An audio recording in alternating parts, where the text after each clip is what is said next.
कि अगवा बराए तवान इन्होंने 4 दिनों में मेरे सामने 3 से 3.5 करोड़ रुपए इकट्ठा किया शुएब रियाज ने। और इस बंदे ने मुझे डंडे मारे। ये मैं आपको कहना चाह रहा हूँ कि नदीम एडवोकेट मेरा नाम है। शुएब रियाज ने मुझे डंडे मारे, हालांकि मैंने कभी इसको कभी जानता था ना, कभी मैंने इसके बारे में सोशल मीडिया पे बात की। पाँव में उसके मार के निशान है, उंगलियों पर बात दिखाएं सरा जी। ये अभी तक ये ठीक नहीं, ये मार के निशान ये इतना वहाँ पे गुंडा बना हुआ है। उसने अगवा बराए तवान का अड्डा चलाया हुआ है कि एक उजैर नामी मुलजिम था, उससे 35 लाख रुपए में डील हुई है। उसके भाई ने पैसे नहीं पहुंचाए, उसको कभी मुर्गा बना, कभी थप्पड़ मार, कभी कुछ कर, कभी बोतलें फंसा के अपने भाइयों को एक तो अपनी मर्जी का वकील ना करे और पैसे पहुंचाए। साइबर क्राइम की और मैंने वहाँ जो आंखों देखा हाल है वो बताना चाह रहा हूँ कि अगवा बराए तवान इन्होंने 4 दिनों में मेरे सामने 3 से 3.5 करोड़ रुपए इकट्ठा किया शुएब रियाज ने। बंदे उठाए, 50 लाख रुपए ले लिए, मुदई को कंप्रोमाइज करवा दिया और एक दिन उसको राहदारी पर रखा और अगले दिन रिलीज करवा दिया। 50 लाख रुपये, 35 लाख, 19 लाख, 9 लाख, 8 लाख, 20 लाख, ये मेरे सामने 4 दिन में जो बंदे हैं बाकायदा उन दिनों के FIRs मौजूद हैं। और जिन डेटों में मैं रिमांड में रहा हूँ 9 सितंबर से लेके 9 अगस्त से लेके 14 अगस्त तक, तो उन FIRs का आप डाटा भी चेक कर सकते हैं कि सारे मुल्जिम ही वो कंप्रोमाइज पे रिलीज हो रहे हैं। ये अभी 2025 की ताजा पैसे ले लेके छोड़ते जा रहे हैं। और इस बंदे ने मुझे डंडे मारे। ये मैं आपको कहना चाह रहा हूँ कि नदीम एडवोकेट मेरा नाम है। शुएब रियाज ने मुझे डंडे मारे, हालांकि मैंने कभी इसको कभी जानता था ना, कभी मैंने इसके बारे में सोशल मीडिया पे बात की। ठीक है, और ये सर पे चोट का निशान कब से है? ये तो बात का दाना, लेकिन ये पाँव में उसके मार के निशान है, उंगलियों पर बाकी। दिखाएं सरा जी। ये अभी तक ये ठीक नहीं, ये मार के निशान दिखाएं, जरा करीब कर लें और इस बंदे ने और करीब करें, पहले नीचे लेके जाएं। शुएब रियाज को मैं आपको बताना चाह रहा हूँ कि ये इतना वहाँ पे गुंडा बना हुआ है। उसने अगवा बराए तवान का अड्डा चलाया हुआ है कि एक उजैर नामी मुलजिम था, उससे 35 लाख रुपए में डील हुई है।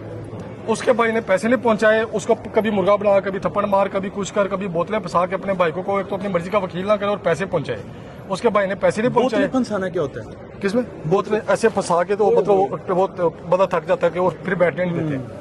अच्छा, क्योंकि ये मेरे सामने की चीज है ना, तो उसे वो कह रहे थे कि अपने भाई को फोन करो, अपनी मर्जी का वकील ना करे, हमारा टाउट वकील करे। ठीक है, उसके भाई ने अपनी मर्जी का वकील किया और उसको उजैर मुलजिम को जुडिशल करवा दिया। इस बंदे ने जुडिशल होने के बाद उसको थप्पड़ मार कर गालियां दे के उसको जुडिशल करवाया। वो जेल में मुझे सारा हाल बताता रहा है। फिर मैं 2 दिन बाद लोकल में गया NCCIA के अपना सामान, कपड़े वगैरह, बैग वगैरह वहां से उठाने, तो वो उजैर मुझे फिर लोकल में नजर आया। मैंने कहा कैंप जेल से इधर कैसे? कह रहे भाई ने कोर FIR में ले आया। किस बात की सजा के वकील अपनी मर्जी का क्यों किया था? ठीक है, अब ये बात मैं तमाम वकील दोस्तों को कहना चाहता हूँ और सबसे पहले मैं इसको शुएब रियाज को कहना चाहता हूँ कि तुम इतने बड़े गुंडे और इतने बड़ा अगर तुम कानून जानते हो ना और जरा सी भी तुम्हें गैरत है, तो अब तुमने अपने दिफा के लिए कोई वकील नहीं तुमने हायर करना, अब तुमने खुद को अकेले आगे डिफेंड करना है। और जो वकील इसकी तरफ से अगर इसको डिफेंड करने आएगा तो उससे मैं उसको मना तो नहीं कर सकता, उसकी प्रोफेशनल ड्यूटीज है वो परफॉर्म कर सकता है किसी भी मुलजिम की तरफ से। लेकिन मैं एक रिक्वेस्ट करूंगा कि एक बंदा वकील को वकील नहीं समझता, उसने मुझे लंबा लिटा के उसने डंडे मार दिए।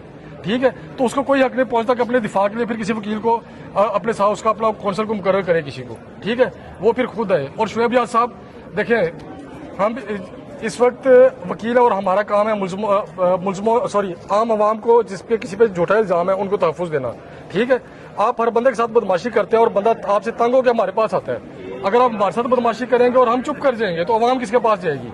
अब ये हमारे पेशे का मसला है, हमारी इज्जत गैरत का मसला है। ठीक है, हम मर जाएंगे लेकिन हम इस मौक़िफ़ से पीछे नहीं हटेंगे और हम आपको सबक सिखा के छोड़ेंगे, हम आपको बुरे को बुरे के घर तक पहुंचा के छोड़ेंगे।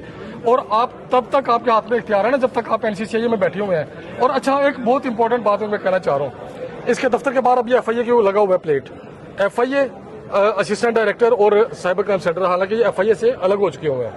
जहाँ जाते हैं अपने आपको FIA का वो मुलाजिम शो करते हैं, ये बताते नहीं कि हम national cyber crime investigation agency के मुलाजिम। उसका इनको क्या फायदा है सर? वो FIA का जो एक टैका है ना, कहीं भी जाके FIA जो भी कर लेती है, जजेस और मतलब सब वो एक यानी FIA के रोब का इस्तेमाल करते हैं। हालांकि FIA की टी-शर्ट पहन के मुझे रिमांड में पेश किया और कांस्टेबल ने FIA की टी-शर्ट पहनी हुई थी।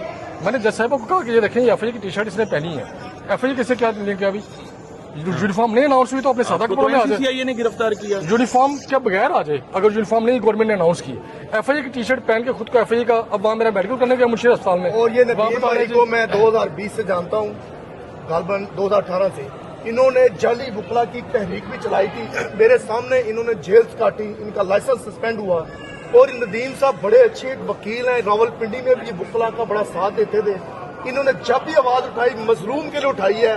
नदीम भाई, हम आपके साथ, हम आपको अप्रिशिएट करते हैं। और जो डायरेक्टर है उसको हम सबक सिखाएंगे। बुकला इसमें- साथ है, मतीन साहब आपके साथ है, अजीम साहब आपके साथ है। एक बार हमें आवाज लगाएंगे, बुकला इत्तेहाद जिंदाबाद जिंदाबाद। एक मैं शुएब रियाज साहब को एक पैगाम देना चाहता हूं कि आपने कानून उम्मीद है कि पढ़ा होगा, अगर नहीं पढ़ा तो दफा 202 पढ़ लीजिएगा कि अगर किसी बंदे को किसी जुर्म का पता है और वो उसको इतला देने का पाबंद है और मुतलका अथॉरिटी को उसकी इतला नहीं देता है तो वो दफा 202 का मुजरिम है। आपके पास एक बंदा आया, उसने कहा मैं वकील हूं और मैं डिफेम हुआ हूं, हमने आपको आगे बताया कि उसकी डिग्रियां जाली हैं, आपने थाना गालिब मार्केट में उसको उसकी एफआईआर क्यों नहीं दर्ज करवाई कि एक बंदा आके हमें खुद को वकील कह गया और वो वकील नहीं था। आप दफा 202 के मुजरिम है, गालिब मार्केट में इस बात का भी पर्चा होगा, ठीक है। आपने पर्चा कर लिया, आप ट्रायल चला के सजा करवा सकते हैं, मुझे करवा ले, कोई मसला नहीं, मैं अपने पर्चे में सजा करवाऊंगा। इंशाल्लाह मुलाकात होगी अदालतों में, ठीक है। थाने में तो होगी मुलाकात, अब इंशाल्लाह अदालतों में होगी, होती रहेगी और कई साल होती रहेगी। आप जानते हैं कि ट्रायल जहाँ कितने साल चलता है, ठीक है। और उतने साल इंशाल्लाह आप सस्पेंड हो गए तब भी आते रहेंगे, ड्यूटी करते रहे आप तब भी आते रहेंगे। ये मेरा आपसे वादा है शुक्रिया साहब, सलामत रहिए भाई।